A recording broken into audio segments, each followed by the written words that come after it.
मामका अपने और पराये।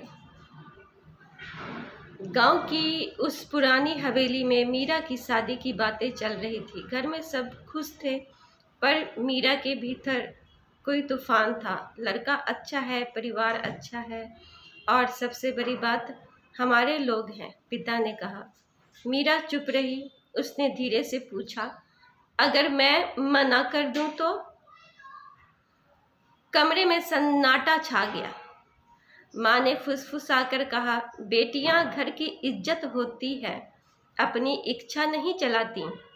उस रात मीरा ने दादी के कमरे में रखी भगवत गीता खोली। पहला ही श्लोक सामने था, माम कहा पांडवास चैव। दादी ने कभी कहा, बेटी इस एक माह में बड़ा सत्य है। जब कोई मेरे और पराये में फिक्र करने लगे, वहीं अन्याय शुरू होता है। मीरा देर तक उस शब्द को कहती रही। क्या उसका जीवन सिर्फ हमारे क्या कहेंगे के लिए तय होगा? अगली सुबह रिश्तेदार फिर शादी की तारीख तय होने वाली थी। मीरा उठी, शादी करूंगी, लेकिन अपनी इच्छा से। गुस्से में बोले, तुम परिवार के खिलाफ जाओगी? मीरा की आवाज कांपी, पर टूटी नहीं। परिवार के खिलाफ नहीं, अन्याय के खिलाफ।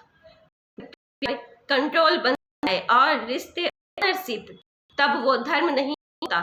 कमरे में पहली बार किसी ने बेटी की आवाज इतनी साफ सुनी। माँ की आंखें भर आई। कुछ देर बाद पिता धीमे बोले, तुमने ये सब कहाँ सीखा? मीरा मुस्कुराई, गीता के पहले श्लोक से।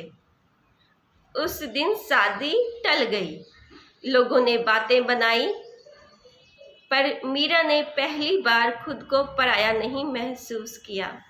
उसे समझ आ गया, असली युद्ध कुरुक्षेत्र में नहीं, अपने अस्तित्व के लिए भीतर लड़ा जाता है। और उस युद्ध में जो स्त्री सत्य के साथ खड़ी हो जाए, वही शक्ति है।